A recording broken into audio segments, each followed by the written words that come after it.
ഒന്നാമത്തെ കുറിപ്പ്, യേശു ജനനത്തിൽ നിസ്തുല്യനാണ്.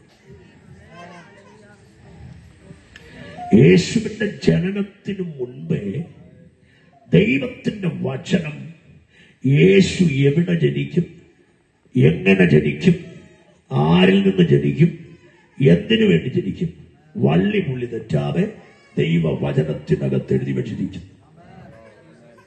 ഉൽപ്പത്തി പുസ്തകം 3-ാം അധ്യായം 15-ാമത്തെ വാക്യം, സ്ത്രീയുടെ സന്തതിയായി ജനിക്കും.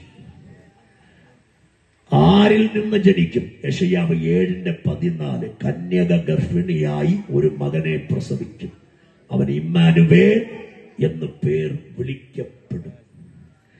എവിടെ ജനിക്കും? മീഖ 5:2, നീയോ ബേത്ലഹേം എഫ്രാത്തിൽ യഹൂദാ സഹസ്രങ്ങളിൽ ചെറുതായിരുന്നാലും ഇസ്രായേലിന് അധിപതിയായിരിക്കേണ്ടുന്നവൻ എനിക്ക് നിന്നിൽ നിന്ന് ഉത്ഭവിച്ചു വരും. എന്തിനു വേണ്ടിയാണ് യേശു ജനിക്കുന്നത്? മത്തായി 1:21, അവൻ അവരെ അവരുടെ പാപങ്ങളിൽ നിന്ന് രക്ഷിപ്പാൻ ഇരിക്കൊണ്ട് അവൻ യേശു എന്ന് പേർ വിളിക്കണം. 1 തിമോത്തിയോസ് 1:15, ക്രിസ്തു യേശു പാപികളെ രക്ഷിപ്പാൻ ലോകത്തിൽ വന്നു എന്നുള്ളത് വിശ്വാസ്യവും എല്ലാവരും അംഗീകരിപ്പാൻ യോഗ്യവുമായ വചനം തന്നെ. യേശു എന്തിനാ ജനിച്ചത്?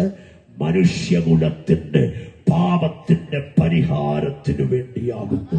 ആ പാപ പരിഹാരം വ്യക്തിപരമായി യേശുവിൽ വിശ്വസിച്ച് പ്രാപിച്ച് അനുഭവിച്ച് അനുഗ്രഹിക്കപ്പെട്ടുകൊണ്ടിരിക്കുന്ന ദൈവത്തിന്റെ ജനം ഇതിനകത്തുണ്ടെങ്കിൽ നമുക്ക് ലഭിച്ച പാപമോചനത്തിനായി, നീതീകരണത്തിനായി, വീണ്ടെടുപ്പിന്റെ വിടുതലിനായി ഇരിക്കുന്നിടത്തിരുന്നുകൊണ്ട് യേശുവിനെ ഇന്നു രാത്രി ഹൃദയം തുറന്ന് മഹത്വപ്പെടുത്തണം.